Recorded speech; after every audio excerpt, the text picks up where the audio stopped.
now talk to you about the focus areas, and you've put together a bunch of sectors that the government believes it wants to attract investment into. Urban infrastructure and housing, food processing, horticulture, MSME and textiles, IT. You want to do a gift city equivalent, I believe, in West Bengal as well, and convert West Bengal into a financial services hub, hospitality, energy and infrastructure, healthcare and education, manufacturing. Don't you believe that by trying to spread yourself across all of this, you may not really be able to do justice? Would you not like to identify one or two key areas which then become the USP, which become really in that sense the brand as far as the state of West Bengal is concerned? Because you're late in the race when it comes to manufacturing, you're late in the race when it comes to financial services, you're late in the race when it comes to IT services. I think that's a very good question indeed. Let me submit to you. Let me give you one or two of the flavor of this whole range. First, we have just announced 6 townships entirely on government lands. Okay. Each township has a theme.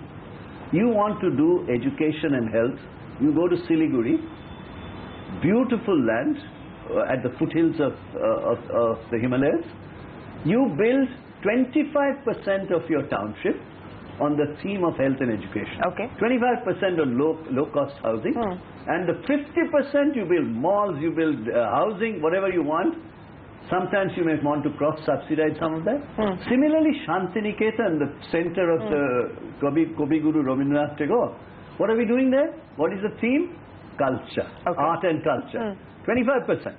You go to Baruipur, it is for the elderly. People like me, I guess, you know, who've crossed the age of 60. So you create, and there's a huge demand for housing in that area for a township. So this is a unique project of 6 townships entirely on government land. Now, in addition... What is the scope there for private sector participation? Well, you'd be interested to know, when we were in Delhi doing the promotional work for the next Global Bengal Business Summit, Bengal Global Business Summit to take place in January, interestingly, American companies with whom we met as a part of AmCham, they all offered to help in townships. Why? Cisco said, look, we have technology you can use.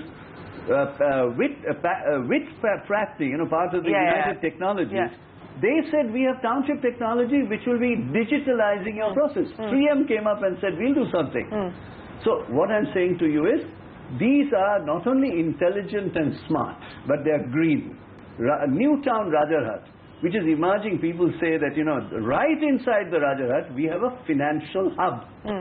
Do you know that 19 banks have paid the money? So money is, you put your money where the mouth is, and have taken land in our financial hub, 19 banks of India. And is this going to be modeled on the gift city? This will be modeled on the financial services hub of the world. Right. Where we have made a very special exception. 40% of the building that you construct, you can have housing for your bank employees. Can you imagine being able to walk down to your bank? This is a new model. You don't have to drive in the city. So this is a financial hub, and I'm very delighted that State Bank of India, seeing this energy, is building its entire training center in banking next to the financial hub on a 10-acre land. Okay. So this is a USP that after Mumbai, which is obviously the financial capital of India, Kolkata is going to someday pip Mumbai by building this financial hub. You know, when you're talking about creating West Bengal as a financial services hub, hospitality hub, textile hub, and so on and so forth, what is this going to translate into as far as job creation is concerned? The Battle of Bengal is in 2016. This is going to be an issue that I'm sure that your government is going to talk about. Your government would want to claim ownership as far as this issue is concerned. What will this actually translate into as far as job creation is concerned, and also as far as the state's GDP is concerned? Your claim is that you will double the state's GDP over the next 5 years. Yes. I think the most important part of all this is, ours is a people-oriented government. We are pro-poor, let me make it clear. But that means we are complementary to being pro-business. People see contradictions in that. That's foolish. So our idea is, whatever you do has to create jobs. So what is the outlook then as far as revenue generation is concerned? Because as you said, your priority will be to address the needs of the poor. Expenditure is going to be on social sector schemes as far as the government is concerned, and that has been the emphasis even in the last 4 years. What are you going to do as far as revenue generation is concerned, besides, of course, trying to attract private industry, and what kind of growth are you factoring in? Well, you'll be happy to know that there's a record created on this subject.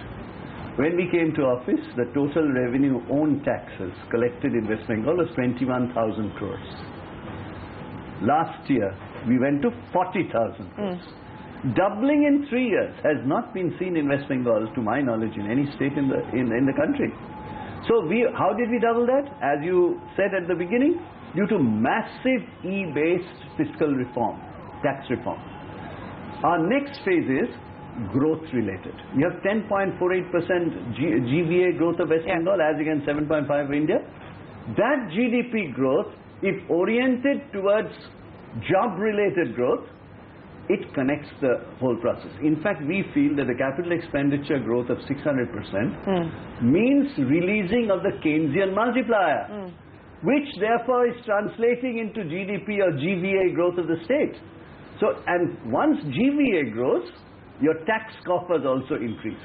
So we see a very connected medium between jobs, capital intensive processes, which are complementary to jobs because they create Keynesian multiplier effects, and of course increasing our own tax revenues so that we can spend more on infrastructure and social infrastructure, and also for the poor in terms of empowerment of the poor.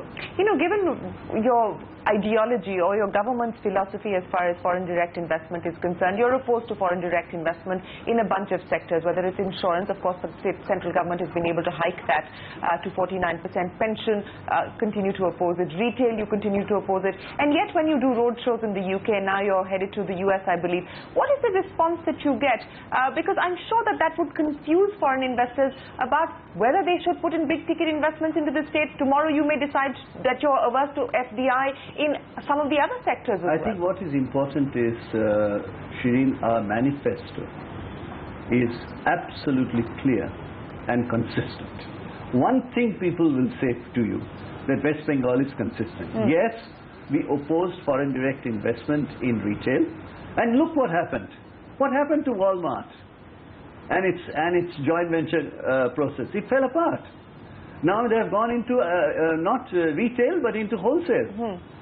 Now what is interesting is what we predicted happened. You are aware, they are also aware today that the real retail happens at the multiple decentralized developing economy level of pop and mount stores. As state governments sort of get into a race with each other to try and draw in investors, and you're talking to exactly the same people, because everyone is trying to create jobs, everyone is trying to create financial hubs, IT hubs, so on and so forth.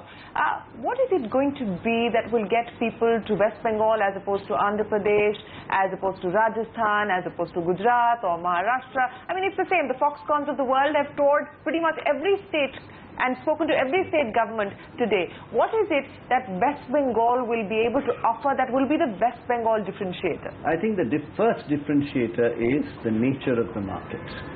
No states that you've mentioned, all those states I know, has 3 countries, nations in its border as markets. Bangladesh, Nepal, Bhutan. No state has entire Northeast 7 sisters and the 8th sister, Sikkim, on its border, where they have to, that's a catchment area.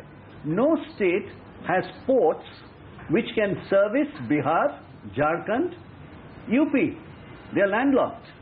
So you're looking at a market much bigger than West Bengal. Number 2, which of the states in India have their own natural resources?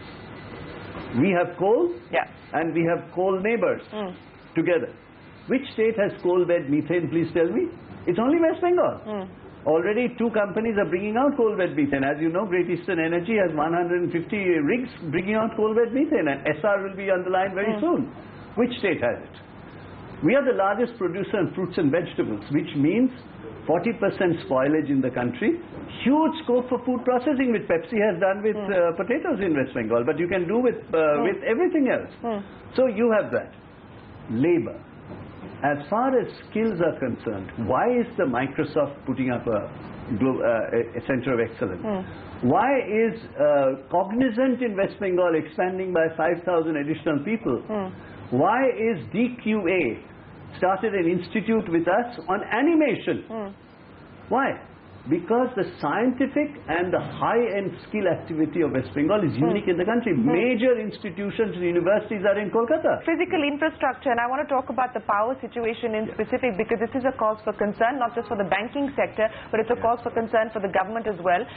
A lot of the state electricity boards, or DISCOMs as we call them, are in trouble. There was already a plan that was announced by the UPA, which really hasn't been able to deliver. We're now possibly going to see an extension of that financial restructuring plan. The Prime Minister called a meeting of state governments just 48 hours ago to discuss this issue. You've been able to address this issue in the state of West Bengal. I think it's fascinating to know. First, the state is power surplus, but we know that as industry is coming in, we'll need more power. So those are the numbers that you read out vis-a-vis future plans. I don't think people know that our DISCOMs, the public sector DISCOMs, and of course the private sector must be the same, running at a profit. I want you to show me some states in the country where all their DISCOMs are running at a profit. Okay, so finally let me ask you, you talk about West Bengal and the growth prospects in the coming decade. As I pointed out, you're very clearly articulating, and I read from, once again, the claims that the government is making to reach double-digit growth rates by 2017, to sustain it for at least 8 years, and to double the economy by 2025. This is, of course, assuming that you're going to be back in office in 2016 to start with. Areas of focus, areas of impetus, areas of priority as you try and achieve those targets that you set out for yourself? I think the greatest impetus of West Bengal is human capital. It used to be the #1 industrial state, and for 34 years we saw decline under the previous government led by the communists, for obvious reasons. I don't blame anybody. It's a fact. We have first job for this government under Mamata Banerjee was to turn that around. I think we are on the rising curve now. This is admitted all over the country. If on a rising curve you provide the human capital momentum, the physical infrastructure momentum, and resources available to you, and markets available to you, and clean leadership, the whole idea is take advantage of the rising curve, ride the growth, because other states may have set in diminishing returns. We are on the increasing return space. So take advantage of increasing returns. That's the appeal that I would make through you. Dr. Mitra, it's always a pleasure speaking with you. Thank you very much for taking us through a very detailed assessment of what has changed on the ground, what you are hoping will change in the future, and what the offer is to investors, both domestic and foreign. Thank you, as always, for your time here on CNBC TV 18.